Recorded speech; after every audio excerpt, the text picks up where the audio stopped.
에너지 자립 마을에 대한 도수분포표. 우리 지난 시간에 배웠었죠? 도수분포표. 자, 여기를 계급이라 부르고 요 숫자를 도수라고 불러. 여기다가 막대 그래프 5층짜리를 그렸고 그 다음 계급 8층짜리 이렇게 사각형을 그렸고 이제 우리가 이제 더 그려봅시다. 200에서 300은 10층짜리 그려주시고 자, 그 다음 칸, 여기구나. 300에서 400은 4층짜리. 그 다음에 2층짜리, 1층짜리를 순서대로 숑숑 그린다. 자, 이렇게 이제 완성했고, 도수가 두 번째로 큰 계급, 키가 2등인 거 바로 여기거든. 그거 해당하는 계급 그랬으니까 100 이상, 200 미만 이렇게 해주면 돼. 편리한 점은 이렇게 한눈에 알아보기가 쉽다. 그거지. 자, 그러면 그림 그리는 순서는 다음과 같은데 가로축에는 계급의 양끝 값을 쓴다. 그러니까 가로축에는 100, 200, 300, 400, 500, 600을 쓰고 세로축에는 도수를 이렇게 나열한다. 그리고 나서 직사각형을 차례로 그리면 돼. 이런 그래프를 히스토그램이라고 한다. 자, 영어 합성어가 되겠다. 편리한 점은 한눈에 알아보기 쉽다는 거지. 자, 가로의 길이는 일정하기 때문에 직사각형 넓이는 도수에 정비례한다. 자, 문제 1번. 책 돌려 읽기, 읽은 책의 숫자이다. 첫 번째 계급 5. 자, 이렇게 5명 써주시고, 두 번째 계급은 자, 8명. 자, 그 다음 9명, 그 다음에 2명, 1명, 숑숑 이렇게 완성시키면 된다. 자, 문제 2번. 자, 낮 시간대 환경 소음도를 조사한 것이다. 조사 대상이 된 도시수. 자, 그러니까 이렇게 여기는 도수가 하나, 7, 10, 18, 5, 3. 그래서 이거 몽땅 더하면 44가 되는 거야. 도수가 가장 큰 계급, 키가 제일 큰 놈의 계급이니까 53 이상, 56 미만 이렇게 써준다. 자, 세 번째 50 미만 그랬으니까 요것만 하는 것이 아니라 얘네 두 칸, 그러니까 이 둘을 합쳐주는 거야. 그래서 8군데가 된다. 히스토그램을 이용해서 다음 순서에 맞춰서 그래프를 그려보자. 직사각형 윗변 중앙에 점을 찍는다. 그러니까 하나, 둘, 셋, 넷, 다섯, 여섯 이렇게 점을 찍고 양 옆에는 없지만 도수가 0인 계급이 있는 것으로 생각해서 중앙에 점을 찍는다. 바로 이 점과 이 두 점을 말하는 거야. 찍은 점을 선분으로 연결한다. 이렇게 그린 그림을 도수분포 다각형이라고 한다. 도수 분포 다각형도 히스토그램과 마찬가지로 자료 분포 상태를 한눈에 알아보기가 쉽다. 중요한 이야기 하나 하고 갑시다. 히스토그램에서 직사각형 넓이의 합은 다각형과 가로축으로 둘러싸인 넓이와 같다. 그 이유는 자, 여기 보시다시피 이 삼각형과 이 삼각형의 합동이야. 그래서 넓이가 같거든.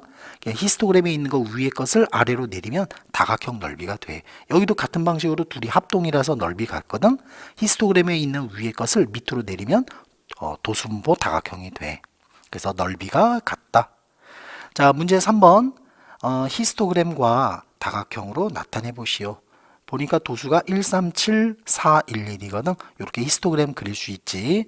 이번에는 도수분포 다각형을 그려보자. 첫째, 이렇게 꼭대기 중점에 점을 찍어. 그 다음에 두 번째, 여기 중요하거든. 양 끝에도 이렇게 점 두 개를 숑숑 찍어. 그러고 나서 선분을 몽땅 연결한다. 할 수 있지요? 자, 다음 문제 4번.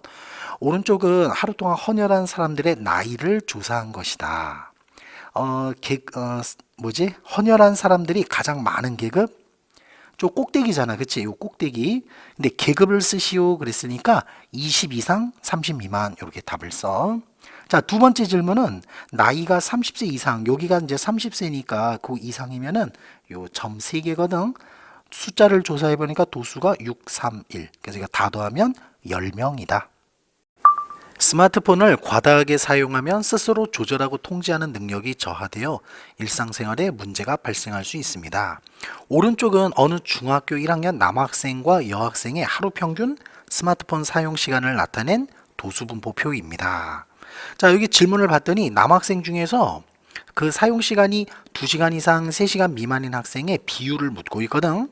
자, 바로 여기거든. 남학생 24명, 전체는 80명이니까 전체분의 해당 남학생 요거 계산했더니 30%가 되고, 이번에 여학생 비율은 몇 퍼센트인가?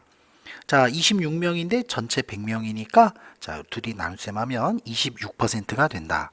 따라서 결론은 뭐냐면은 그 사용 시간이 2시간 이상 3시간 미만, 남자는 24명, 여자는 26명. 겉보기에는 여학생이 더 많지만 전체 학생 수가 다르거든. 그래서 24와 26을 그대로 비교하는 하는 것은 잘못된 정보를 얻을 수 있다. 이럴 때에는 전체에서 차지하는 비율을 구하여 비교하는 것이 더 적절하다. 방금 비율 구했었지? 남자는 30%, 여자는 26%. 그래서 결론은 여자보다 남학생이 그 비율이 더 높다. 이와 같이 도수 총합에 대한 각 계급의 도수의 비율을 상대 도수라 한다. 총합에 대한 이게 분모입니다. 그리고 그 해당 계급의 도수 그것이 분자가 돼. 한 번 더 봅시다. 상대 도수가 뭐냐? 도수의 총합분의 해당 계급의 도수이다. 그래서 앞에서 구한 그 도수 분포표 각 계급의 상대 도수를 구해보자. 그러니까 그 도수를 전체 도수의 총합 80으로 나누는 거야. 그럼 여기 0.1 되고 요걸 80으로 나누면 0.25. 이런 식으로 해서 쭉 계산해. 그랬더니 상대 도수의 총합은 1이다. 이번에 여학생 경우도 도수 8명을 총합 100으로 나누는 거야. 그래서 0.08이 되고, 자, 이것도 100으로 나누게 되면 0.16이다. 그래서 상대 도수의 총합은 1 이렇게 나오겠지? 읽어봅시다. 상대 도수는 항상 0 이상 1 이하의 수로 나타나고 상대 도수의 총합은 항상 1이 된다. 자, 문제 1번. 자, 진한의 동네와 윤한의 동네 20세 이상 주민의 나이를 조사한 것이다. 자, 도수를 이렇게 조사했는데 표를 완성하시오. 즉 상대 도수를 구하는 겁니다. 가령 여기는 이제 96명인데 전체 인원이 400명이잖아. 둘이 나눗셈을 해. 자, 4로 나누면 100분의 24, 즉 0.24가 되는 거야. 요 108도 전체 인원수 400으로 나눠. 그럼 0.27이 된다. 이런 식으로 해서 모두 구해. 그럼 상대 도수의 총합은 1. 자, 이번에 윤한의 동네는 자, 도수의 총합 250으로 나누는 거야. 자, 5로 나누고 2를 곱했더니 0.08이 된다. 이런 거는 쉽게 2배잖아, 2배. 그럼 여기도 2배 해서 0.16.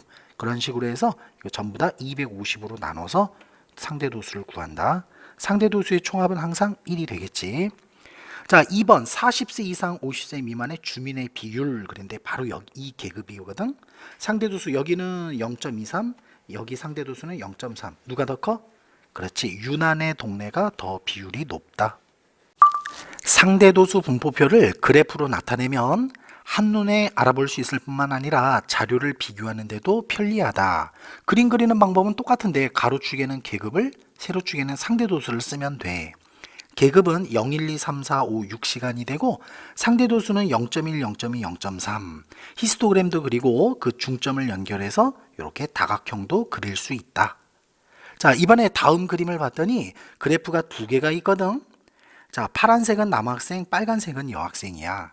자, 여기 읽어봤더니 사용시간이 1시간 미만인 학생 수는 남자도 8명, 여자도 8명이거든. 그래서 둘 다 8명으로서 똑같지만 각 집단에서 차지하는 비율은 남학생이 더 높다. 바로 여기를 보게 되면 상대 도수가 여자보다 남자가 더 높아.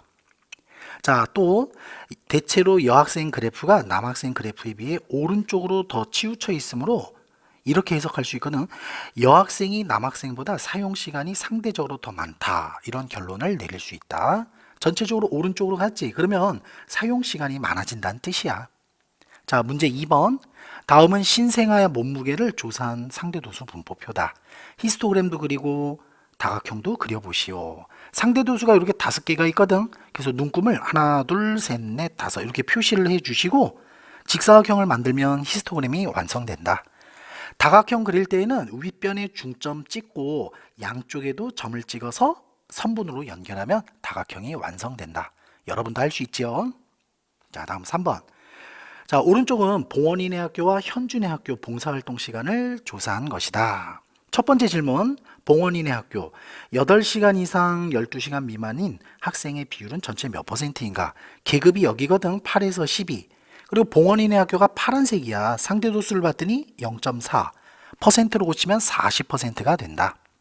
2번 현준의 학교 16시간 이상 20시간 미만인 학생 수 물어봤는데 계급은 여기거든. 자, 빨간색 그래프 상대도수를 보니까 0.35. 그런데 상대도수가 아닌 학생 수를 물어봤어. 문제를 봤더니 전교생이 500명. 그것에 대한 0.35니까 둘이 곱하면 175명이 된다.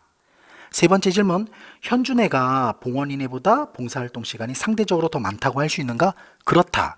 왜냐하면 오른쪽으로 더 치우쳐 있기 때문이지. 그러면 시간이 더 늘어나기 때문에 봉사활동 시간이 상대적으로 더 많다고 주장할 수 있다. 자, 다음. 서영이네와 민재네 학교 하루 평균 운동 시간을 조사한 것이다. 누가 옳은가? 자, 서영이 봤더니 운동 시간이 20분 이상 30분 미만은 학생 수가 두 학교가 서로 같아. 바로 요 계급이거든. 그러니까 여기가 교점이어서 상대도 수는 같은데 전교생 수를 지금 알 수 없기 때문에 학생 수가 같다고 할 수는 없어. 정확하게는 학생의 비율이 같다 이래야 되거든. 자, 두 번째 친구. 자, 우리 학교 학생이 너희 학교 학생보다 운동 시간이 상대적으로 더 많아.